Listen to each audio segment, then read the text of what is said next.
Welcome back to my Junk Journal series part 5. Hope you enjoy it. We're going to make some really beautiful ruffles such as this. I've got a whole collection next to me, a huge assortment, and I'll go through how I did make these, what materials I used, and the easiest and the quickest way to make them because there's the long way or the easy way. So we'll do the easy way today and start from there. So the materials that I used in these were really fine music paper. It's almost see-through, and this is from an old hymn book. So I've used some of this one. I've used again, now you'll see me using this quite frequently. It's called cicada wing paper, and you can get it on Temu or AliExpress. I think I got this one from AliExpress. So that's two things that I used, and then I used the pianola paper also. So I found this ruler years ago, so I can't buy them anymore. It's Birchcraft. Maybe on a destashing group you could find one. I found one very similar on Amazon that I've ordered today that is 11 inches long, so it's this long. This is the other one that you'll see on all the websites that are selling deckled edge rulers. It's okay, not the best. It's giving not much definition on the lines compared to this big bumpy one. So I do like the big bumpy one for the different definition. So we'll start by preparing our pianola paper for today. And first of all, I'd like to use the strips of writing. So if you're doing a whole heap, I suggest lying this on your kitchen table and then start tearing. So you just have to eyeball it, and I'm looking where the word finishes, and then I will hold this down firmly and I'll tear close to the ruler. If I tear too far away, you end up with not the best. I'll just tear it across so we can continue in this limited space. You don't get the best outcome if you tear it too far away. And the quicker you do it, the better the outcome. So we'll try that again. So I've got the lovely writing, some words, and we'll go up to the next bit. And of course you can use side bits if you've got side bits that you'd like. I'll go up to the next bit, do one more little bit, and then we'll be done. Just tear that across. I did tear my other ones on the kitchen table. That's why I've got heaps of ribbons of them, because I used a really large area. So just quick short bursts will give the really lovely edge. And then we'll go down this next bit, and that's for the wide one. And then we're going to organise some really narrow ribbons to sew with. Okay, so we've got some words happening.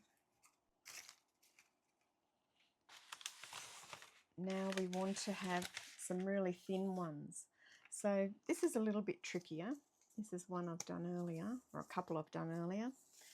It will tear along the edges as you do this, so don't freak. It'll all work out in the end. So I'll just tear this one across so we can have a go at this one in a bit more of a limited space. So we want this one quite thin. So for the journal that I made the other day, it was really quite a skinny one, and I did want to have the slots through. So we only need one that's a bit over 1 inch wide. And the cicada paper, you can double it over, and it actually has 2 layers. So we've got 2 layers, and then I've doubled it over again. And it gives it a nice thickness, so when you tear it, it's going to tear in one lot. It's not quite as fragile. Then the thing I do suggest with the cicada wing paper is that you take the strips apart, even turn one upside down, put it back down on it, and then when you ruffle it, it will give more definition and more of a curl. Now we've got our piles of paper all cut and with our decal edges. So I've got some of that really thin music paper, there's a carder wing and some of that 18th century French dictionary, and then I have a lot of the pianola paper that's all ready to go, and our other one also.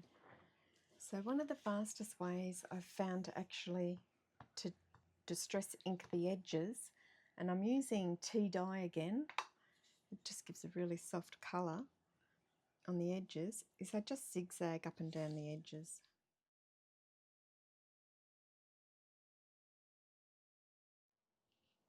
So I've gathered up the pianola papers and some different laces and the different papers. So I'll take it over and then we'll take it from there. Okay, we've got our cicada paper, the 2 layers under the sewing machine. I'm going to increase the length to 5 millimeters, so each stitch will be 5 millimeters long. If you go as long as your sewing machine allows, that'll mean you'll be able to ruffle it really easily. My other hint is, when you start, you sew the first couple stitches and then you're going to go backwards. So first couple stitches and then we're going to go backwards, and that's got an anchor point now, and now we're just going to go ahead and sew forward. And that will start to ruffle.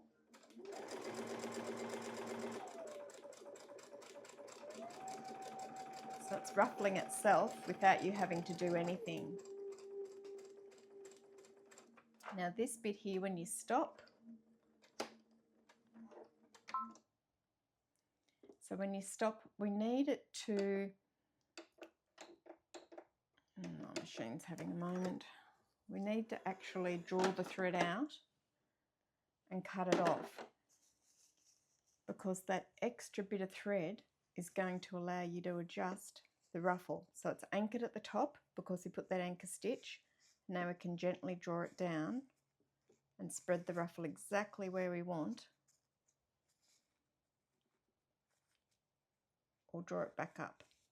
So the idea is that you separate the strings and then you grab one string on the top, this is, and it just slides through and you can ruffle your fabric if you pull too many ruffles out. So the music paper, I only sew probably 2 sheets together, and then I will add the other 2 at the bottom as I'm going. So I'm just going to divide them up, move them around so the ruffles won't be exactly even. Okay, so again I'm going to sew a couple stitches down and make it go backwards, anchor it, and then I'm just going to go forward. Now before we get to the very end, I need to add this next bit, and this is only with the really fine, super fine music paper. You may find the other ones won't ruffle as well and you'll have to do shorter bits, but we'll get to that in a minute. So I'm just inserting that between the 2 pages and then we'll keep going.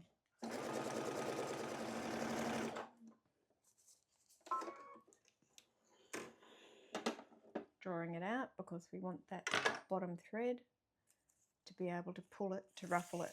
But because we've done that anchor, it's actually ruffled itself quite well, so you really probably don't need to pull that through any further. So this one I haven't done before, so I've got a couple pages. I'm going to separate them and put one on top of the other bundle, and we're going to anchor the top. So we're going to sew, and then I'm going to go backwards to anchor it and then forwards.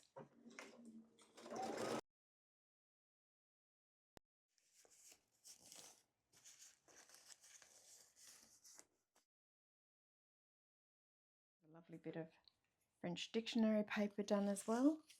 So the other day, how I did my ruffles, so a piece of lace my piece of flat pianola paper and my ruffled music paper. And I put one on top of the other, so I've sandwiched it, the three of them, one on top of the other. And then I'm going to turn my machine to a zigzag. So my zigzag width is 4 millimeters and my length is going to be 1.8 on the machine.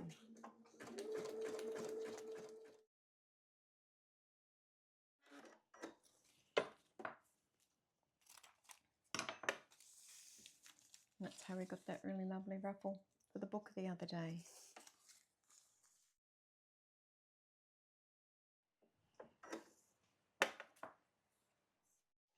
So let's recap what we just did on the sewing machine. So that's the same as what I did on the signature the other day. We've got the ruffle, a bit of lace on top of the pianola paper.